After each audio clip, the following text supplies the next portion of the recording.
गायों को बचाने वाले एक्चुअली में गायों को बचाते हैं या फिर वो क्रिमिनल्स हैं, क्योंकि नैरेटिव तो ऐसा ही बनाया जा रहा है। और नैरेटिव ये भी बनाया जा रहा है कि जो लोग गायों को बचाने का दावा करते हैं वो लोग वसूली भी करते हैं, एक्सटॉर्शन करते हैं। इस पूरे मामले की आखिर सच्चाई क्या है, चलिए फैक्ट्स और डेटा की मदद से जानने की कोशिश करते हैं।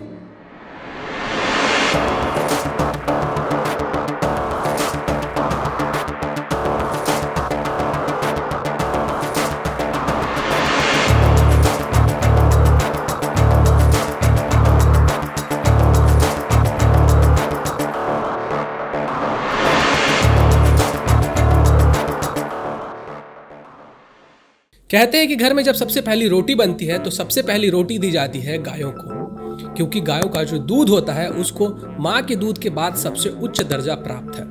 और इन्हीं सब कारणों से हमारे भारत देश के अंदर बहुत सारे ऐसे स्टेट है जहाँ पे कि गायों को काटना और गाय का मांस खाना बैंड है। गाय के साथ साथ बैल और भैंस जैसे और भी कई कैटल्स हैं जिनको कि बहुत सारे स्टेट्स में बैन किया हुआ है। पर फिर भी जो गाय तस्कर होते हैं वो लोग किसी ना किसी माध्यम से ऐसा इंतजाम करते हैं कि गायों को वहां से चुराकर या फिर गायों को खरीद कर ऐसे कंफर्टेबल एरिया में ले जाया जाता है जहाँ पे कि गायों को मार कर या फिर गायों को काट कर आसानी से उनका व्यापार किया जा सके। अब इन गौ तस्करों से गाय भैंस और बैलों को बचाने के लिए गवर्नमेंट ने स्पेशल टास्क फोर्स बनाया है और इसके साथ साथ बहुत सारे ऐसे प्राइवेट ग्रुप भी है, प्राइवेट दल भी है जो कि गायों की सेवा करते हैं और उनको बचाने का काम करते हैं। जो गवर्नमेंट के तरफ से government controlled special task force है उसमें मोनू मनेसर भी आते हैं।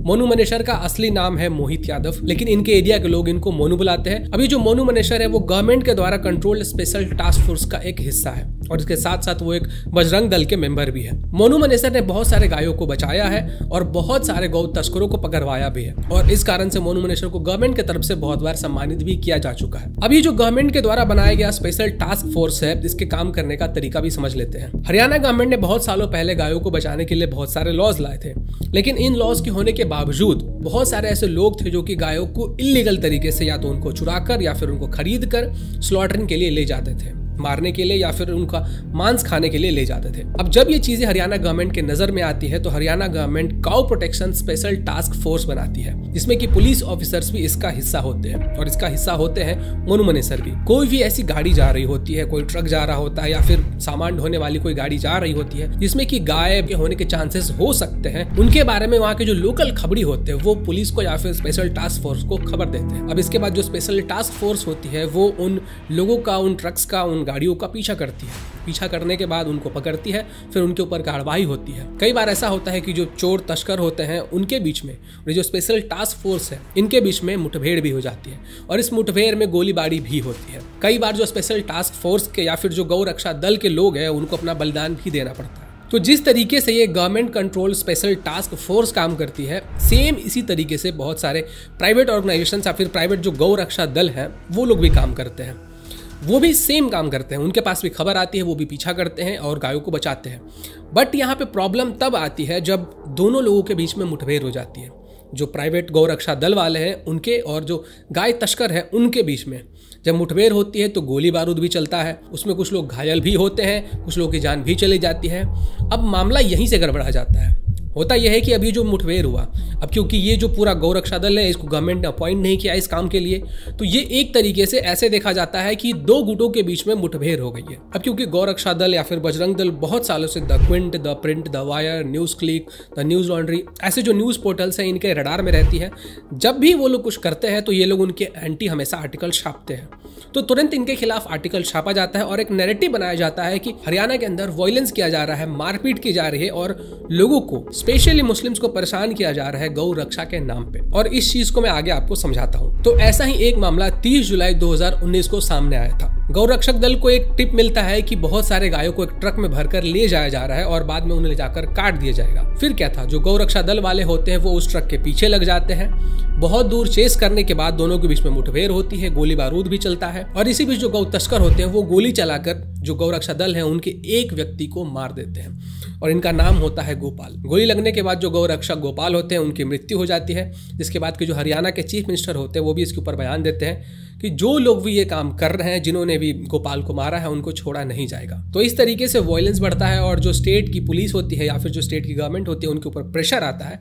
और इसलिए जो हरियाणा गवर्नमेंट की पुलिस थी उन्होंने भी गौरक्षा दलों को ये बताया कि आप लोग प्लीज कानून को हाथ में मत लो, आप जो काम कर रहे हो वो अच्छा काम कर रहे हो, बट आप पुलिस की हेल्प करो।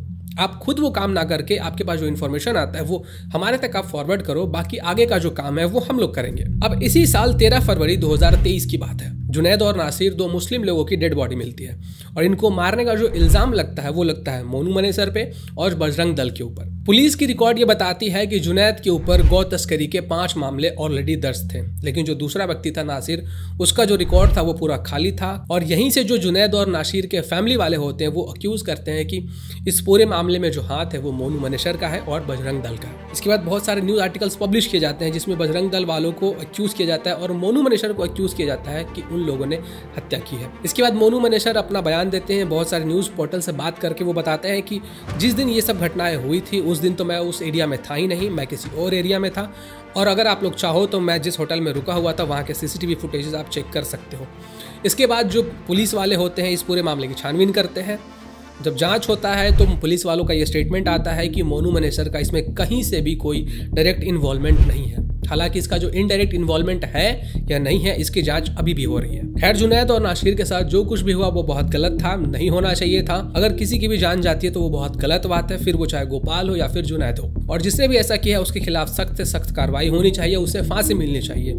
और यही सेम बात मोनू मनेसर भी कहते हैं अपने कॉल रिकॉर्डिंग में। अब यहाँ पे हम लोग थोड़ा दूसरे साइड की स्टोरी भी जान लेते हैं कि the print, the Quint, the news laundry, the wire वाले क्या आर्टिकल्स पब्लिश कर रहे थे और क्या नैरेटिव बनाया जा रहा था। अगर आप द क्विंट के इस आर्टिकल को रेफर करोगे तो इसमें ऐसी नैरेटिव बनाने की कोशिश की जा रही थी कि ये जो गौ रक्षक दल है या फिर ये जो गौ रक्षा करने वाले लोग हैं ये एक्चुअली में गौ की रक्षा नहीं करते हैं, बल्कि ये लोग एक्सटॉर्शन करते हैं। ये लोग पैसे की मांग करते हैं, फिरौती मांगते हैं कि अगर तुम्हें यहाँ से सेफली निकलना है, अगर तुम्हारे ट्रक को आराम से पार करना है तो तुम हमें पर गाय पैसे दो और उसके बाद हम तुम्हें बिना परेशान किए यहाँ से जाने देंगे। और जब इनके बीच में डील नहीं हो पाती है तो जो गौ रक्षक होते हैं वो पुलिस वालों के साथ मिलकर, पुलिस वालों से हेल्प लेकर जो भी लोग गायों को ट्रांसपोर्ट कर रहे होते हैं उनके ऊपर एफआईआर करवाते हैं और उन्हें फंसा देते हैं। और ऐसा द क्विंट वाले नैरेटिव बनाते हैं। लेकिन असली चीज तो इस आर्टिकल के नीचे है। जब आप इस आर्टिकल के नीचे जाओगे तो वहां पे आपको लिखा हुआ मिलेगा कि द क्विंट इस आर्टिकल की जिम्मेवारी नहीं लेता है। ये जो आर्टिकल है वो नाजिमा प्रवीण के द्वारा लिखा गया था जो कि एक PhD स्कॉलर है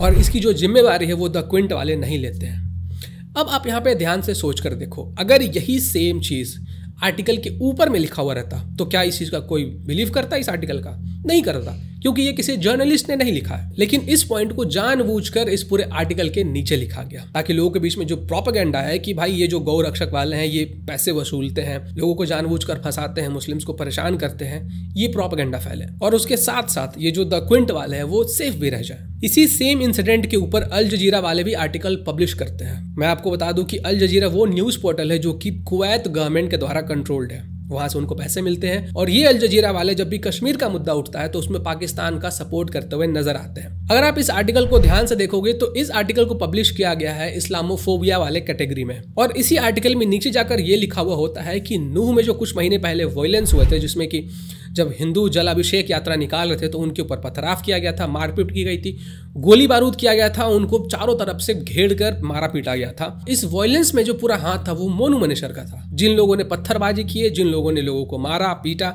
उनके गाड़ियों को जला दिया, पुलिस वालों को मारा, उनका कोई हाथ नहीं था। लेकिन वो मोनू मनेसर जिसने सिर्फ ये बोला था कि मैं भी इस यात्रा में शामिल होऊंगा, लेकिन वो यात्रा में आता भी नहीं है, उसका हाथ इस पूरे वायलेंस में था। वाह, आर्टिकल कोई पब्लिश करे तो ऐसा करे। आर्टिकल के लिखने वाले का मैंने डिटेल निकाला तो पता चला कि भाई ये तो द वायर, द प्रिंट जैसे न्यूज पोर्टल्स के लिए लिखने का काम करता है। अब इसका जो दूसरा राइटर था कौशिक राज, इसके बारे में मैंने डिटेल निकालने की कोशिश की तो अल जजीरा जो न्यूज पोर्टल है उस पर इसके बारे में कोई भी डिटेल अवेलेबल नहीं था। इसका सोशल मीडिया क्या है और डिटेल्स क्या है कुछ भी अवेलेबल नहीं था, जानबूझकर ये हटाया गया होगा। इसके बारे में फिर मैंने थोड़ा और रिसर्च किया कि भाई ये कौशिक राज आखिर है कौन, तो पता चला कि भाई ये ट्विटर पे मुझे पहले से ब्लॉक करके रखा है, मैं इसको जानता भी नहीं हूँ भाई ये है कौन और इसने मुझे पहले से ट्विटर पे ब्लॉक कर रखा है। काऊ प्रोटेक्शन टास्क फोर्स और गौ रक्षा दल वालों ने मिलकर बहुत सारे गायों को अब तक बचाया है। बचाने के बाद इन गायों को गौशाला और गौ सेवा संस्थान में दे दिया जाता है, जहाँ पे इनकी देखभाल की जाती है। बाकी आप लोग बेटर डिसाइड कर सकते हो कि गौ रक्षा करने वाले एक्चुअली में गौ रक्षा करते हैं या फिर जैसा कि द क्विंट वाले बोलते हैं कि ये लोग क्रिमिनल्स हैं। अगर आप लोग मुझसे मेरा ओपिनियन पूछेंगे तो मेरा ये मानना है कि गौ रक्षा करना बहुत अच्छा काम है, बहुत अच्छी बात है, लेकिन अगर उसको लॉ एंड ऑर्डर के अंदर रह के किया जाए तो वो ज्यादा बेटर होगा।